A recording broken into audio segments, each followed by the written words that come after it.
Well Medical specialises in life-saving defibrillators and emergency medical equipment. Trusted by healthcare professionals and first responders across the UK, they're committed to making high-quality, reliable medical tools more accessible.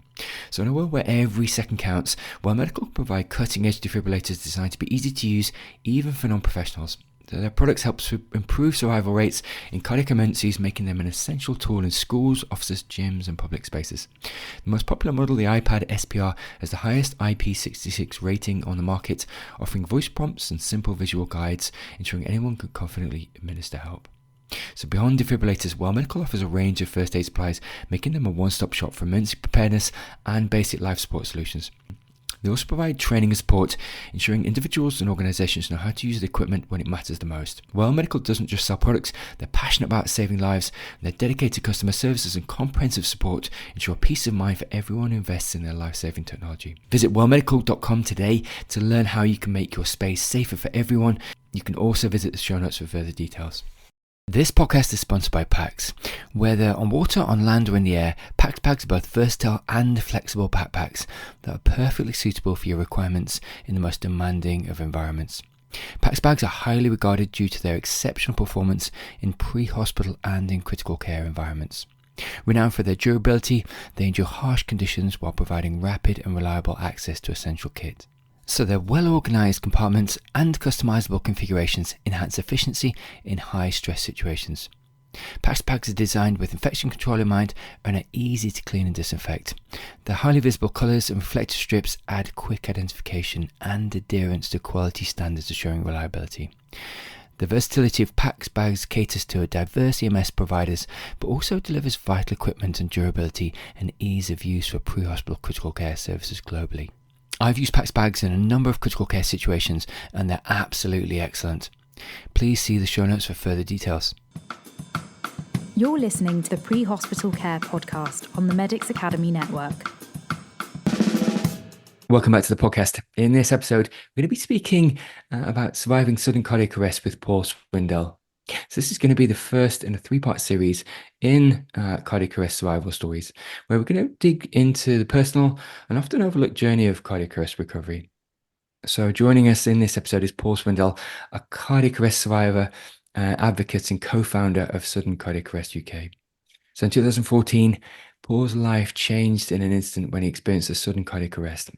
Whilst he was fortunate to survive, his recovery brought back challenges that went beyond the physical. So today we're going to delve into Paul's experience, exploring his physical, emotional and indeed psychological hurdles he faced. We're going to discuss the role of pre-hospital care and also some of the gaps in support systems for survivors. We're also going to discuss and unpack the mission of Sudden Cardiac Arrest UK to provide a sense of community for others navigating this journey. Welcome to the podcast, Paul. Thank you, and I'm pleased to be here. It's great to have you with us. Well, I just wondered if you could just take us back to 2014 and indeed share your personal experience of surviving a sudden cardiac arrest. What do you remember about that day? A good question. What do I remember about that day? It would be a very short answer of nothing, actually. And I'm sitting probably about 1 or 2 meters away from where it actually happened, which was in my home office. I was working from home that day before it was quite trendy to work from home. As you say, it was 2014. I was actually a freelance software developer at the time, and I just finished working with a bank in London for 2 years. And that had been a work hard, play hard scenario. And I really enjoyed that, actually. And it was just coming up to Easter, so I was taking a bit of time off over Easter with the kids and looked for a new role. And my wife was working as a fitness instructor at the time. And the day before my cardiac arrest happened to be my 48th birthday. So we went out and did various things on my birthday with a meal for my parents, and went out to see Frank Skinner comedy show, and apparently I had a great day and really enjoyed that. And then the next day I went to the gym first thing, as I'd done quite often, being someone who considered themselves reasonably fit and healthy. And having a fitness instructor as a wife, the motivation is there to keep yourself in trim. and up to speed for the kids as well. But she was due out at a meeting to arrange some fitness classes. And this, I guess, was about 11 o'clock in the morning. And then she, fortunately for me, came home because the meeting had got cancelled at short notice. And then she proceeded to continue on downstairs, packing some bags for my son who was going away on a cub camp. I was upstairs doing some work preparing for an interview that I was arranging for the following couple of weeks. And the last thing I know that I did in what I call my previous life was I sent an email at 12:04. And then sometime in the next 25 minutes, I had a cardiac arrest. And I know it's 25 minutes because at 12:29, my wife came across me doing a good impression of a doorstop and phoned 999. Now, she didn't hear me collapse or anything. I was upstairs, as I said, in my home office. She was downstairs doing some other stuff, and she just came up to ask me a question. And then she found me there going rather a pallid color and started CPR and called 999. Remarkably, our home phone, which was notorious for losing its charge and being lost down the back of the sofa, was actually on my desk and had a charge. So she managed to call, but it did cut off.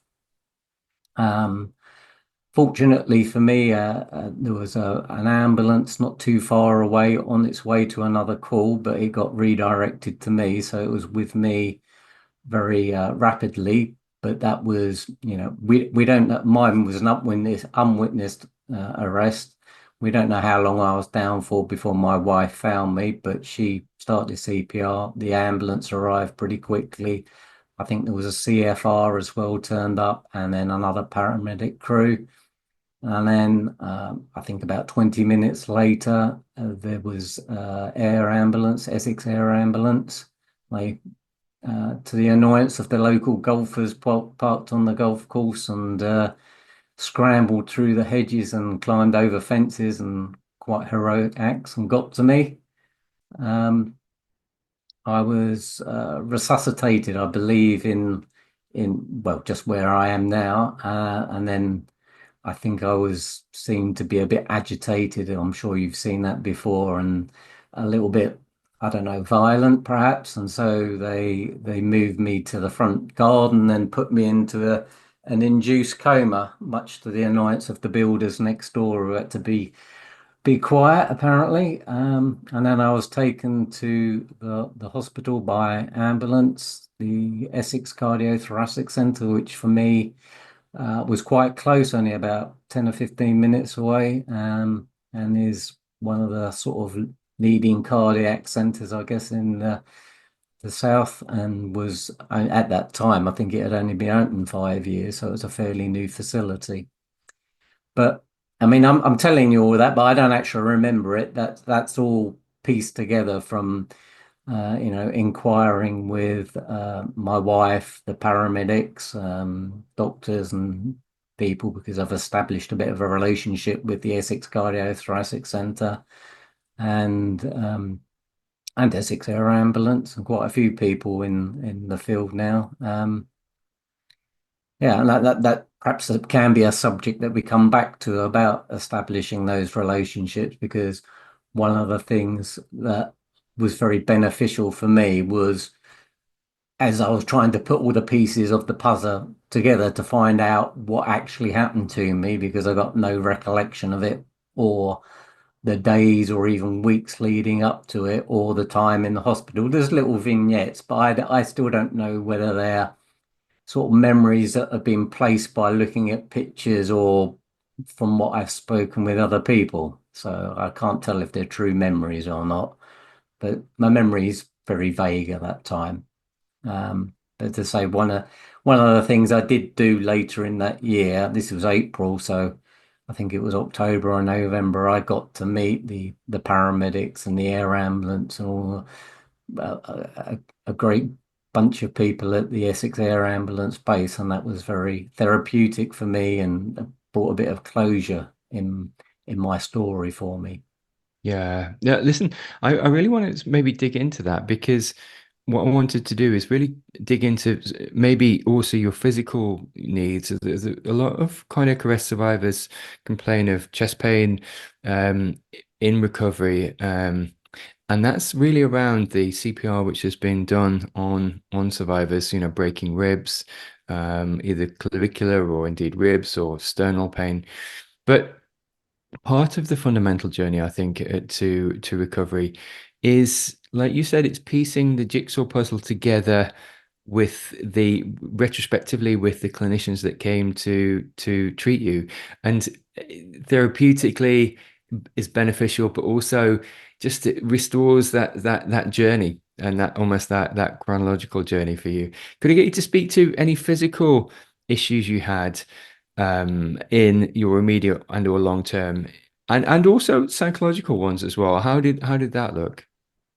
Well, going with the physical ones, the immediate problems I had, you touched on there, were the chest pain, which I sort of complained a lot to my wife about, and she had no sympathy with me.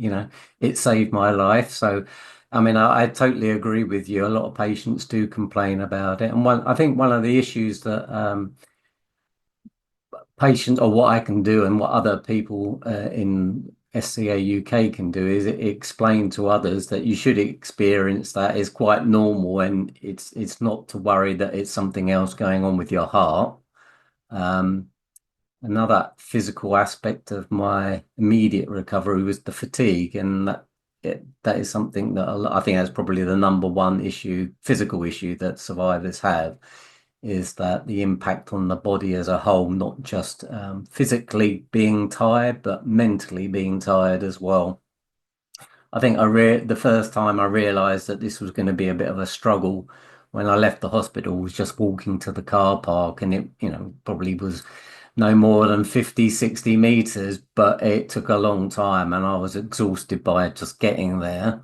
And then when I was home, there used to be a shop at the end of the road where I could get a paper, and I could walk to there without having to stop on the way.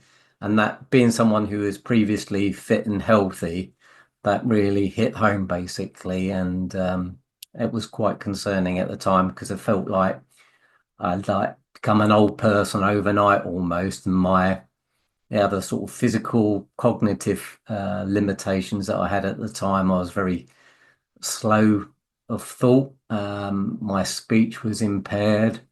I have what I call a missing word syndrome. I couldn't string sentences together without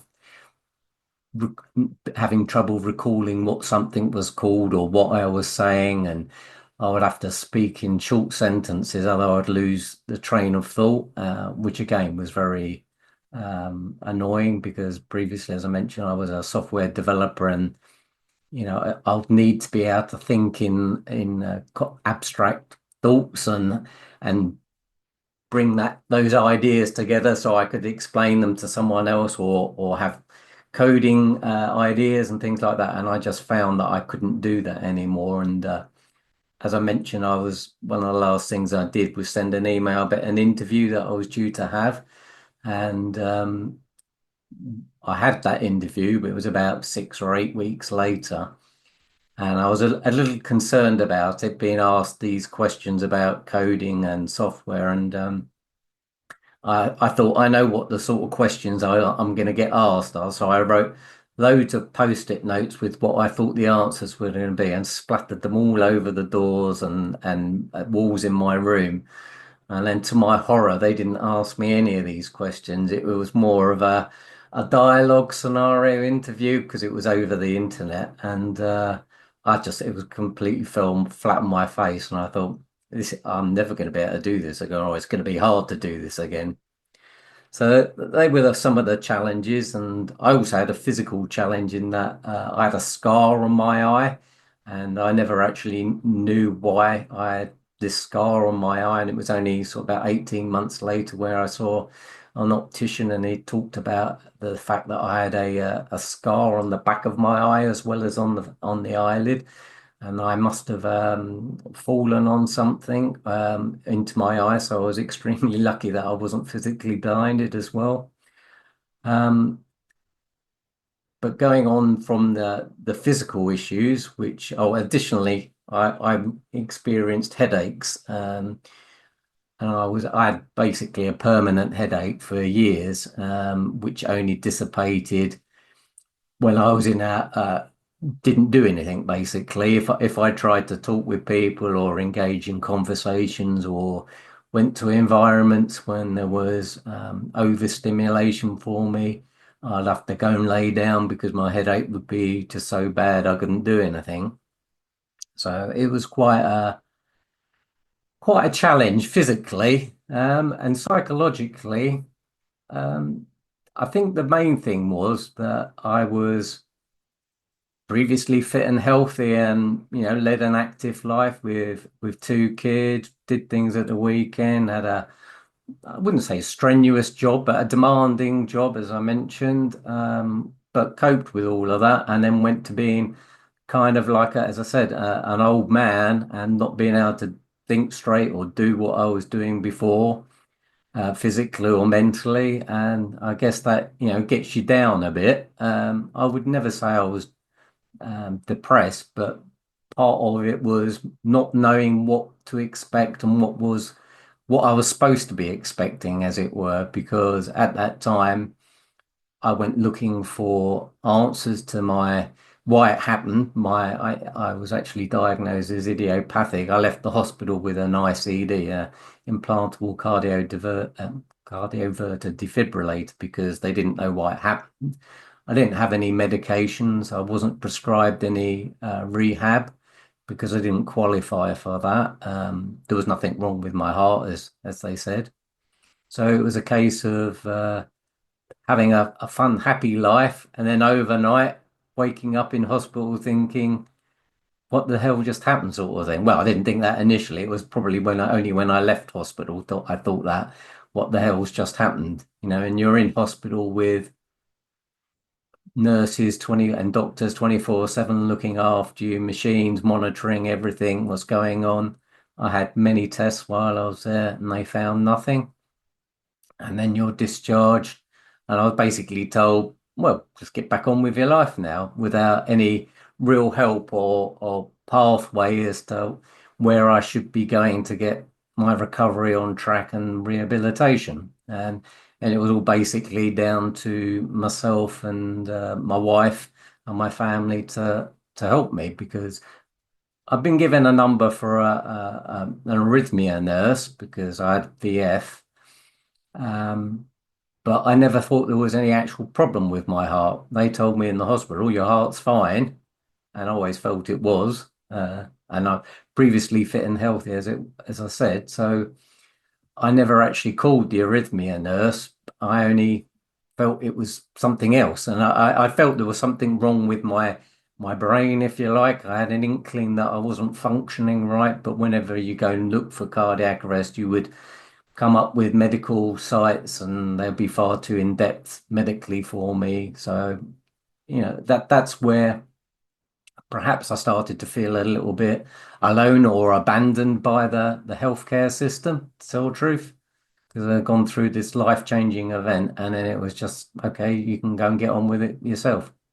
Yeah, no, indeed. And it's powerful that you can recollect things like that, Paul, because I think, like you said, there is a lot of vicarious psychological trauma that I very, very much have seen cardiac arrest survivors go through from a PTSD perspective, so post-traumatic stress disorder, because, like you said, there's maybe a lack of um, either evidence or reason as to why this happened, but the fear is there, and which is completely understandable.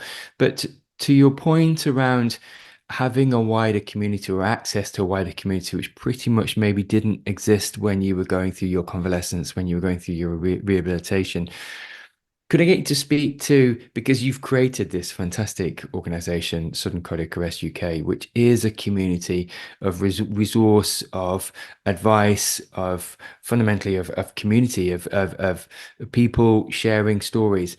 Could I get you to speak to the genesis of that on the back of your realization that maybe that didn't exist at that time? Absolutely. Um, yeah, as I say, we were quite isolated. Obviously, my family were doing the bulk of the work supporting me, and especially my wife. Not only had she done CPR and was that initial person saving my life, she was going through some problems as well, and so. I started looking for answers on the internet, as I mentioned, and found very little out there. But fortunately, I came across an old style internet forum, which focused around sudden cardiac arrest, but it was mostly based with people in the US. But to my delight, there were some British people on there as well, and I guess it's probably true all around the country. Each culture's got its own angle on this experience. And so I connected better with the other British people on there, and we shared messages and our experiences, which were similar but all different and unique. And we toed and froed about actually meeting up, even though we were all around the country. And then I said, let's just meet in a pub in London. And turned out one cold and wet, horrible day on February 2015, 13 of us came together from, as I say, all across the country, from the south, east, west, and London itself. And what we found there was a bunch of comrades really had all gone through unique experiences, but there were common themes, and we had all had the same experience with the NHS or the care system, basically, in that, we were still alive. We had had, in general, excellent care, but we were all just told to go and get on with our lives as if nothing had happened at that point. And I was going to that day wondering what was really going to happen, because I hadn't met these people before, didn't know them, but there was a real sense of a closure and understanding that I hadn't had anywhere else. And so after I left that, I thought, there's something to be had here. I got something from it. My wife got something from it, because she, as we know, now is a co-survivor, and roughly half the people there were co-survivors. And so they all chatted between themselves, and, a lot of emotions were shared there. And so that's when, one evening I was a bit down in the dumps. And so I clicked on the button to create a Facebook group, and that started the snowball, basically, of the group. Within, I think about a year or so, about 250 people had joined. And we were just sharing our stories and snippets of information. And then one day someone posted into the group a video about this hospital, which was doing or replicating a study of how to improve care for cardiac arrest survivors and their families once they've been discharged, because the doctors had recognized that they weren't really doing anything. And the thing was, I recognized people in this study, and it was actually, the video had been done at the hospital that I had been in. And so I was quite annoyed, because that wasn't my experience. It was quite the opposite, really. So I called up the hospital to speak with the doctor, and he said, basically apologized and said, "Why don't you come in and speak with us?" And so I did, and we worked out that I could help them as the group was growing, and there was a big patient. Part of what he wanted to do was having patient participation, and also he could help me. So from there, I then started to publicize the group more, and also go and provide a patient perspective on the study that he was replicating when he presented it to his colleagues across the country. So that's the sort of genesis of the group. And of the sort of some of the resources, what I found was that there's lots of nuggets of information and experiences that people were going through that didn't seem to be represented anywhere, whether in leaflets that were given out by the hospital or on websites or anywhere. So I started blogging about it, and that's where our website has sort of basically come from, organically grown from the insights that I've gained from the website and my own personal experience, and as you mentioned earlier, the experience or the loneliness blog was sort of partly born by my own personal experience, but it's something that I see repeated in the group from time to time, and that's true of many of the blogs that I create. They're born from personal experience, but they're also born from people repeating what I've gone through. And that's one of my frustrations 10 years on from my own experience, that we still have people joining, going through exactly the same experience that I went through, which sort of shows that the system hasn't changed at all.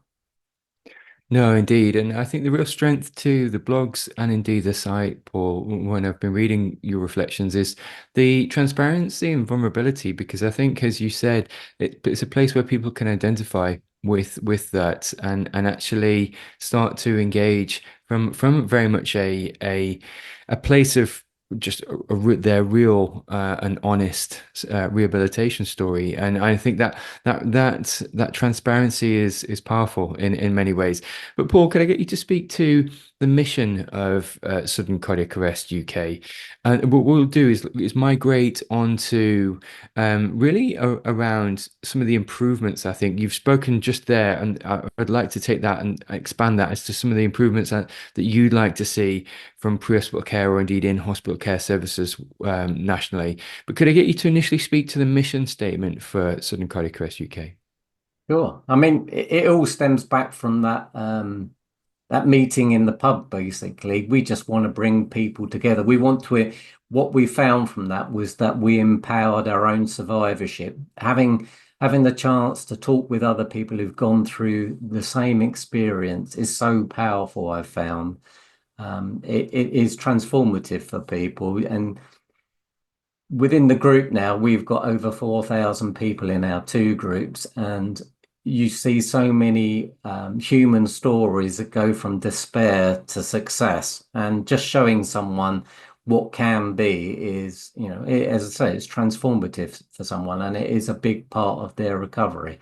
So that is, for me, primary in the SCA UK's mission, to bring people together and also to provide them with the adequate resources to help them understand. And that those resources are not just in the form of websites and leaflets. I want it to be in video and audio, all sorts of channels that we can deliver that content to people, because as I mentioned earlier, people are often struggling after their cardiac arrest. They don't take in medical information. They may go and see a doctor if they're lucky, and they tell them to do X, Y, and Z. And by the time they've left that consultation, they've forgotten what that is. And so they need sometimes to listen to that information over and over again for it to really sink in, which is one of the things we want to do. We want to provide the information, bring people together, and also help address that. I guess I wish we didn't have to do this, is that there are, as I've highlighted already, the system is a little bit fragmented and a bit of a lottery as to whether you actually get a good post-discharge care at the moment. And I don't think that's just in the UK. I think that's in Europe and worldwide. I think to some degree we're a little bit ahead of the curve in some aspects, in some sites, but other times I can say, we get people join and say that I've had great experience. I don't know what you're talking about. I got all the rehab I needed. I got to see an OT, a physiotherapist and counselor, everything. But that's brilliant. But not everyone gets that. So, which is why we worked with the Resus Council to bring together the quality standards that they published a couple of months ago in September. And basically that's what I would like to see implemented across the UK and across Europe and worldwide, basically, making sure that there is a prescribed care pathway that people should go through, like you would if you had had a heart attack or if you'd had a stroke or cancer. Unfortunately, my mother had a stroke last year, and I saw the care firsthand that she got once she was discharged from the hospital. And if a cardiac arrest survivor and their family had got maybe a half of that, I would be very impressed and pleased. And also, one of the things that we bring to the fore is also the talk of the forgotten patient, the co-survivor, the person doing the CPR or witnessing paramedics resuscitating someone. It is a traumatic experience for someone to go through, and at the moment they are, I would say, generally discarded in their needs, and quite often, rightly, the focus is on the survivor. Hopefully they are a survivor, but the person who's done CPR or witnessed it really needs a care package in their own right. They are a patient in my eyes, and we're not doing enough for them at the moment. Indeed, and it's prudent to, like you said, just to acknowledge the trauma that comes along with doing CPR, and like you said, the co-survivor or indeed the co-patient it is quite traumatic, extremely traumatic, especially if it's a loved one, especially if it's your wife, your husband. There is a lot of psychological trauma attached to that, and I think, like you said, it's prudent to not only acknowledge it but just engage with the co-survivor, because as you said, it's extremely traumatic and visceral. Paul, just a couple more questions. One would be around, you mentioned earlier, and I think this is really important to acknowledge this, is this fostering a relationship with clinicians, with paramedics and indeed doctors to piece together the puzzle of recovery and convalescence. Could I get you to speak to you've already notioned towards how empowering that was really to understand your journey, but could I get you to speak to it just because it's prudent that for healthcare providers listening to this to understand the the holistic recovery or the holistic kind of benefits to a survivor that it gives by meeting the ambulance crew or indeed the doctors. Could I get you to speak to that a little bit more? Because I think that certainly for me, there was a revelation of meeting some of the cardiac arrest survivors that I was involved with. It not only did benefited them, it actually benefited me as a clinician as well. Absolutely. But before I just move on to that, if I could just highlight that in the Resuscitation Council UK quality standards that we were just talking about, that part of those standards is to have care for co-survivors as well, which is, in our eyes, very important. Or it's equally as important. And also just to highlight that next year we're having a conference, 10 years together, and we want to get as many people who have done CPR and who are partners of survivors along to that conference as possible. And we will be having a tract for people who are medical professionals to help them understand the journey of survivorship for cardiac arrest survivors and co-survivors. And then to come on to the point you were just asking about, it is very much about closure for the survivor and perhaps to inform and give a little bit of a debrief for the CPR giver if they're the partner. I'm sure you're aware that 4 out of 5 cardiac arrest, out of hospital cardiac arrest take place in a home environment. So it's more likely that someone who's doing CPR on you is a family member, and bringing together all of the parties who were at the event is very powerful for only the survivor like myself, but for the partner, but as you say, for clinicians as well, and a learning experience perhaps as well. And we do provide on our website a form so that anyone who's gone through a cardiac arrest, they can contact the pals of all the ambulance trusts to try and get in contact. But we do find some, in general, I think clinicians want to meet the people they've saved, because in general, I think they don't find out, which I can imagine is very frustrating for you. And at the end of the day, I mean, you've done a fantastic job that day. I mean, you do fantastic job every day, probably. But you've actually got a win that day. And I think, you should be rewarded by finding out how that person is doing. And it's a shame that the system doesn't allow for that more. But everyone I know survivors and co-survivors who've met their paramedic, they've told me what a great, rewarding experience is all around. So I would definitely encourage paramedics and others to meet the people they've saved if they can.